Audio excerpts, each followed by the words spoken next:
Welcome back, my beautiful peeps. It's your boy Reggie checking in from the news spot with the latest. And if you haven't already, make sure you go ahead and hit that like and subscribe button now so we can keep you in the loop with all the latest things that's going on.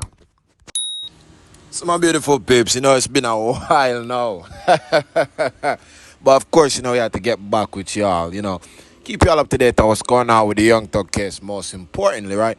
And it's a lot going on right now. As you guys can see, one judge has already been recused as invalid due to tampering with the case. And this might just be what Young Thug want. In fact, this might just be what Young Thug need. A judge, had to be recused from the case. It really opens up a lot of questions. It opens up a door of questions.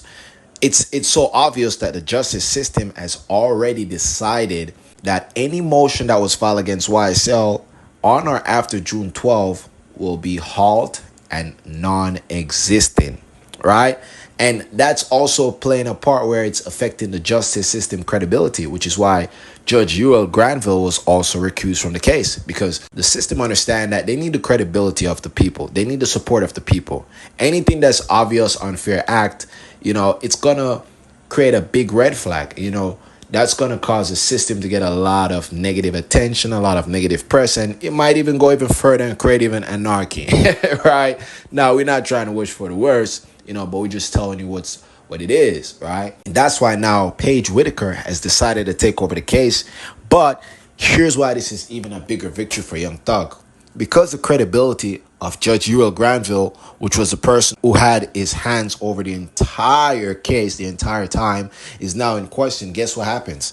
It opens up doors for everything that's led up to the case so far to be in question. So because of that situation, Young Thug might just be in luck very sooner than you think. And the audacity of the lawyer, shout out to Brian Steele. That guy has a lot of balls. It's not a lot of times, you find that a lawyer would be willing to actually serve time with their client just because they believe in their client and confidently believe to a part where, they're willing to actually, accept whatever comes next. You know what I mean? They have no loss of enthusiasm. And you already saw what happened and how that went down. Probably wondering what went down, right? So what went down was an ex parte meeting, right? And that went down off the record, which it should have been off the record.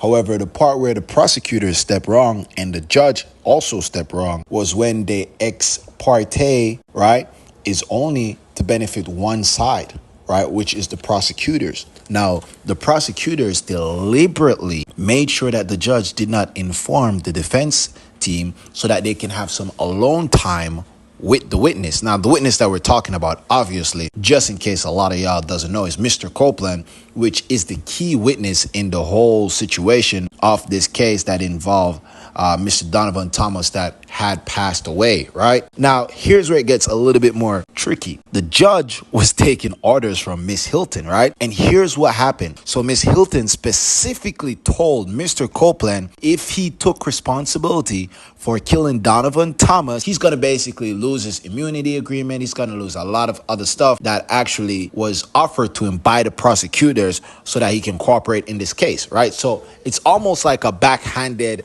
slap, almost like a threatening situation for Mr. Copeland, right? It's like, okay, right now, I have nothing. He can't really go back to the Young Thug side or, and try to support Young Thug, because if he does that, he's going to lose all of everything, right, that he's actually agreed to. And the case has already gone so far where it's not even going to make sense. And now Young Thug and his defense team, I don't think they would even want to take him back, right? Because you're taking back someone who actually went against like everyone. Now, if you check it out, guys, Judge Uriel was told he was going to an ex parte meeting the morning off by Miss Hilton, right? And they deliberately didn't want Young Thug or his lawyers to be in the ex parte meeting, right? Judge Uriel, using plausible deniability, right? If anyone is watching the case live, he can't recall what happened, right? You can even see the new judge is trying to be a little bit understanding, because at the end of the day, a lot of you guys got to realize, even though they want to just prosecute the judge, if they do prosecute this judge and he goes to jail, that changes the whole judicial system, because now it is going to be easier for judges to be tried. And I feel like it should get to that level, because at the end of the day, we're all humans. No one is above the system, right? But you can also see that Judge Whitaker is trying to keep the case as private as possible. And that probably just came from higher ups, just to protect, the credibility and the integrity of the justice system, right? But the people are seeing what's going on, right? And because there's so many errors on this case, the justice system is trying their best to make sure they keep it tight-knit. They don't want anything to be public. In fact, a guy was in the courtroom, and I guess he stepped out and he stepped in with the phone, and the judge literally said that she's excusing him from the entire courtroom, right? Now, if that doesn't make you guys look and think like, okay, what's really going on here, right? Like, what is really going on right here?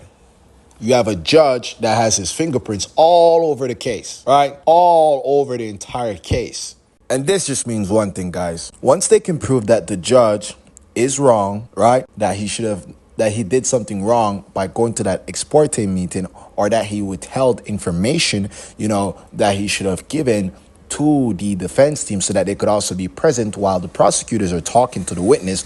Once they can prove that this judge character is no longer credible and his fingerprints are all over the case, that's grounds for them to actually question the entire case. Now, this is the exact type of situation that Young Thug needs to be able to get the fastest, quickest results that could actually lead to him actually being free and getting back on the street, man.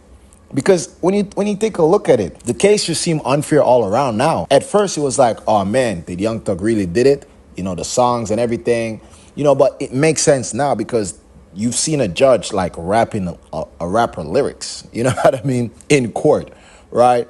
Like, where do you ever see stuff like that, right? To him actually being free and getting back on the street, man.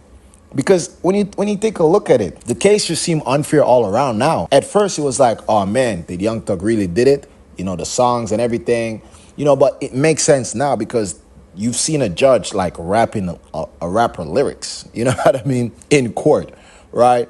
Like, where do you ever see stuff like that, right?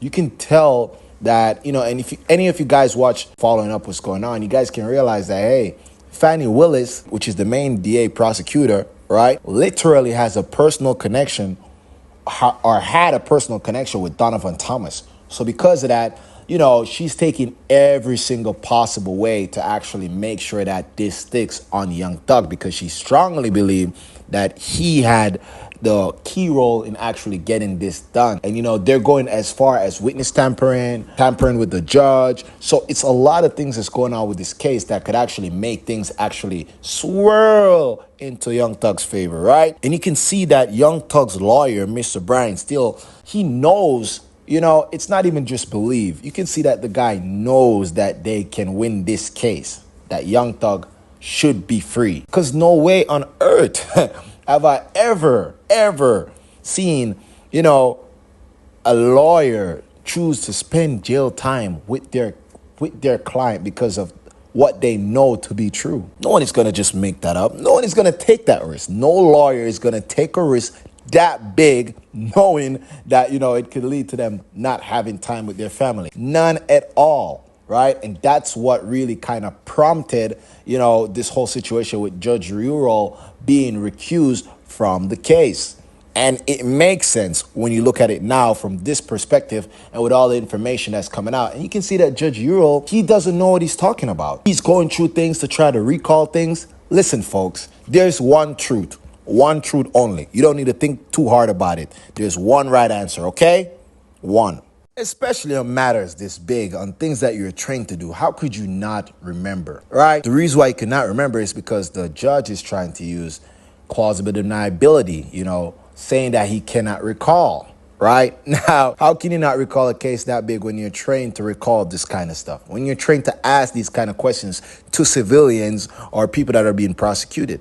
Right? That's why the case is swirling out of control, and that's why the justice system is trying to do some tidying up. They send in a new face, someone of like a different type of ethnicity, to kind of change the whole mood of the case. And now they're trying to make things even more private. But But stay tuned, folks. You already know it's your guy Reggie Moore tapping in with the latest. And of course, I'm going to give you guys the follow-up. So stay tuned, guys. For now, I'm out of here.